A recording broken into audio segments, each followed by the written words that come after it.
दादी नानी का कहानी सुनाने का समय शुरू हो गया है। दादी नानी बच्चों को आज एक ब्राह्मण के बेटे की कहानी सुनाएगी। बहुत पुरानी बात है। कहीं किसी गांव में एक ब्राह्मण रहता था। ब्राह्मण का एक बेटा था। ब्राह्मण अपने बेटे को अपनी जान से भी ज्यादा प्यार करता था। लेकिन एक दिन अचानक उसके बेटे की मृत्यु हो गई। ब्राह्मण बहुत दुखी हुआ। क्या करता? अड़ोस पड़ोस के लोग इकट्ठे हो गए। सब लोग बच्चे की लाश को लेकर शमशान भूमि में पहुंचे। शमशान में शव को धरती पर रखकर सब रोने पीटने लगे। शव बोलते हैं डेड बॉडी को। शमशान जहां पर डेड बॉडी का संस्कार किया जाता है। शमशान के पास ही एक गिद्ध रहता था। रोने पीटने की आवाज सुनकर गिद्ध ब्राह्मण और उसके पड़ोसियों के पास आ पहुंचा। कुछ दूर बैठकर गिद्ध ने कहा, अरे भाई, अब रोने पीटने से क्या लाभ? जो पैदा होता है वो एक न एक दिन मरता ही है। ये तो मर ही गया। अब तुम सब क्यों अपनी जान दे रहे हो? दिन अब डूबने ही वाला है। दिन डूबा नहीं कि यहाँ झुंड के झुंड भेड़िए और गीदड़ आ जाएंगे। वे तुम सबको भी खा जाएंगे। इसलिए तुम सब बालक के शव को छोड़कर यहां से चले जाओ। ब्राह्मण और उसके साथी सचमुच डर गए। वो बालक के शव को छोड़कर रोते कलपते अपने घर की ओर चल पड़े। पर अभी वो कुछ दूर आगे चले ही थे, एक काले रंग का गीदड़ अपनी मांद से बाहर निकल आया। गीदड़ ब्राह्मण के सामने खड़ा होकर कहने लगा, अरे तुम कितने निर्दयी हो। बेचारे बालक को शमशान में अकेला छोड़कर जा रहे हो। अरे अभी तो सूर्य भी नहीं डूबा है। तुम क्यों डर कर भाग रहे हो? कौन जाने ये बालक कुछ देर में फिर जिंदा हो उठे। तुम सबको इस बालक से क्या बिल्कुल प्रेम नहीं है? पशु पक्षी भी अपने बच्चे से कितना प्यार करते हैं, और तुम तो आदमी हो। फिर क्यों अपनी जान के डर से बालक को छोड़कर भाग रहे हो? गीदड़ की बातों से ब्राह्मण और उसके पड़ोसियों के मन में आशा जाग उठी। वो फिर बालक के शव के पास फिर लौट आए। पर गिद्ध वहां पहले से ही बैठा हुआ था। वो ब्राह्मण को देखते ही फिर बोल उठा, अरे मूर्खो, तुम सब लौट आए। जान पड़ता है गीदड़ ने तुम सबको बहका दिया है। वो तो चाहता है कि किसी तरह अंधेरा हो जाए और फिर वो अपने भाइयों के साथ आए और तुम सबको मारकर खा जाए। गीदड़ झूठ कहता है कि ये बालक जिंदा हो चुकेगा। मुझे इस शमशान में रहते हजारों साल हो गए।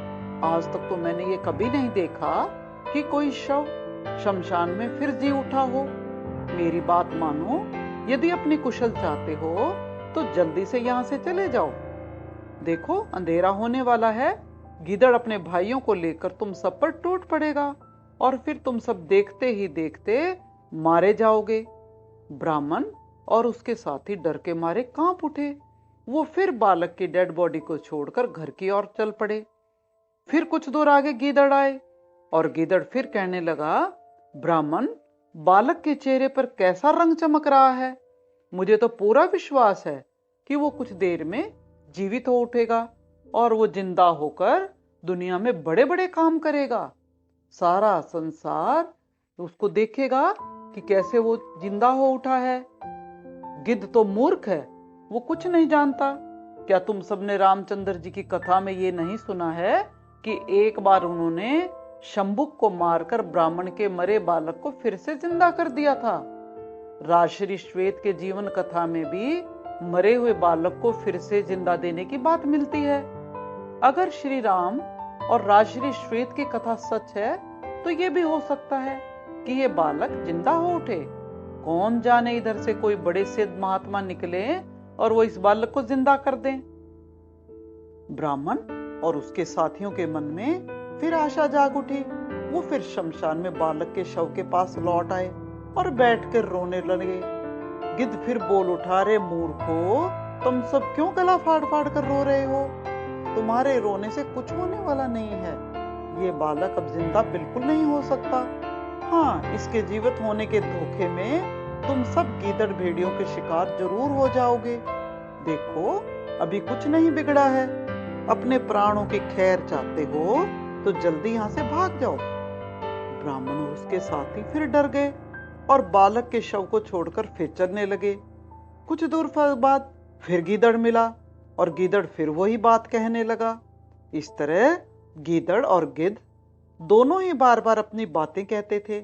ब्राह्मण और उसके साथी कभी गिद्ध की बात मानकर घर की ओर लौट पड़ते थे और कभी इसी तरह गीदड़ की बात मानकर शव के पास लौट जाते थे। सच बात तो ये थी, गिद्ध और गीदड़ दोनों ही भूखे थे, दोनों ही अपने अपनी घात में थे। गिद्ध सोचता था रात होने पर उसे घोंसले में जाना पड़ेगा, इसीलिए वो दिन रहते ही बालक की लाश को खाने के फेर में था। और उधर गीदड़ सोच रहा था किसी तरह रात हो जाए और गिद्ध अपने घोंसले में चला जाएगा तो उनकी बात बन जाएगी। ब्राह्मण और उसके साथी बहुत धैर्य के साथ बारी बारी गिद्ध और गीदड़ की बातों के अनुसार आचरण करते जा रहे थे। अर्थात वो कभी गिद्ध की बात मानकर घर की तरफ चलते तो कभी गीदड़ की बात मानकर वापस शव के पास चले जाते थे। इस तरह शाम हो गई, अंधेरा हो गया। ब्राह्मण और उसके साथी रोते जा रहे थे। उस समय बाई चांस उधर से शिव और पार्वती निकल रहे थे। ब्राह्मण और उसके साथियों का रोना सुनकर शिव पार्वती ब्राह्मण के पास पहुंचे।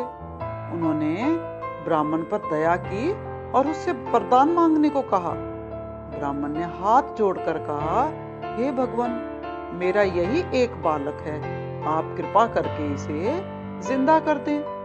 तो बच्चों, शिव पार्वती ने दया करके बालक को फिर जिंदा कर दिया।